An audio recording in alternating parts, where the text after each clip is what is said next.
माँ पार्वती ने आधा शेर का रूप क्यों ली, आइए जानते हैं। इस कथा में एक घने जंगल की हरियाली में चारों ओर रंग बिरंगे फूल खिले थे। उसी जंगल में माता पार्वती अकेली फूल तोड़ रही थीं। पक्षियों की मधुर आवाजों से वन गूंज रहा था। तभी अचानक दूर से एक शेर की जोरदार दहाड़ सुनाई दी। आवाज सुनते ही माता पार्वती चौंक गई। उन्होंने इधर उधर देखा और तेज कदमों से आगे बढ़ी। तभी उनकी नजर एक अंधेरी गुफा पर पड़ी, जहां से किसी के रोने की आवाज आ रही थी। माता पार्वती गुफा के भीतर गईं। वहां उन्होंने शेर के छोटे छोटे बच्चों को देखा, जो भूख और डर से कांप रहे थे। माता पार्वती ने उन्हें बाहर निकाला और प्रेम से पूछा, तुम अकेले क्यों रो रहे हो? शेर के बच्चों ने रोते हुए कहा, हमारे माता पिता दोनों आंखों से नहीं देख सकते। वे हमारे लिए भोजन लाने घने जंगल में गए थे। 2 दिन बीत गए हैं, हमने कुछ भी नहीं खाया, इसी कारण हम रो रहे हैं। माता पार्वती का हृदय भर आया। उन्होंने बच्चों के सिर पर हाथ फेरा और कहा, डरो मत, मैं तुम्हारे माता पिता को ढूंढ कर ले आऊंगी। थोड़ी दूर आगे बढ़ने पर उन्होंने देखा कि एक विशाल सांप ने शेर और शेरनी को अपनी मजबूत पूंछ से जकड़ रखा था। शेर और शेरनी असहाय होकर तड़प रहे थे।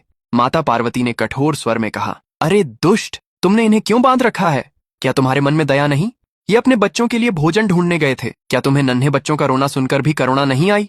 सांप जोर जोर से हंसने लगा और बोला, कमजोर जीवों को सताने में मुझे बहुत आनंद आता है। मैं इन्हें तड़पा तड़पा कर खाऊंगा। इतने में जंगल के और भी कई जानवर वहां इकट्ठा हो गए। सभी अपनी अपनी पीड़ा बताने लगे कि कैसे यह सांप उन्हें परेशान करता है और उनके बच्चों को छीन लेता है। यह सुनकर सांप और भी क्रोधित हो गया। वह फुफकारते हुए माता पार्वती के सामने आ खड़ा हुआ और बोला, चुपचाप यहाँ से चली जाओ, वरना परिणाम बुरा होगा। माता पार्वती ने शांत लेकिन दृढ़ स्वर में कहा, मैं तुम्हें अंतिम बार समझा रही हूँ, इन्हें छोड़ दो। ये देख नहीं सकते। तुमने उनकी विवशता का लाभ उठाया है। ये बहुत बड़ा अपराध है। सांप फिर से ठहाके लगाने लगा। उसी क्षण माता पार्वती का क्रोध प्रकट हुआ। उनका रूप बदल गया और वे एक विशाल तेजस्वी शेर बन गईं। उनकी आंखों से आग सी चमक निकलने लगी। शेर के रूप में माता पार्वती ने उस सांप को इतनी जोर से उठाकर फेंका कि वह बहुत दूर जा गिरा। दर्द से कराहता सांप तुरंत महादेव के पास पहुंचा। रोते हुए बोला, एक शेर ने मुझे इतनी दूर फेंक दिया है,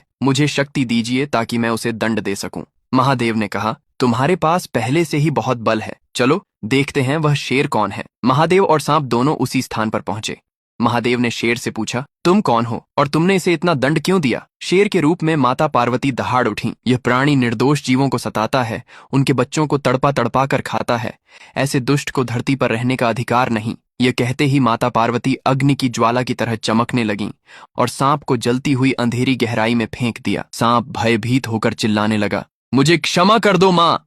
माता पार्वती का क्रोध देखकर सभी जंगल के जीव रोने लगे।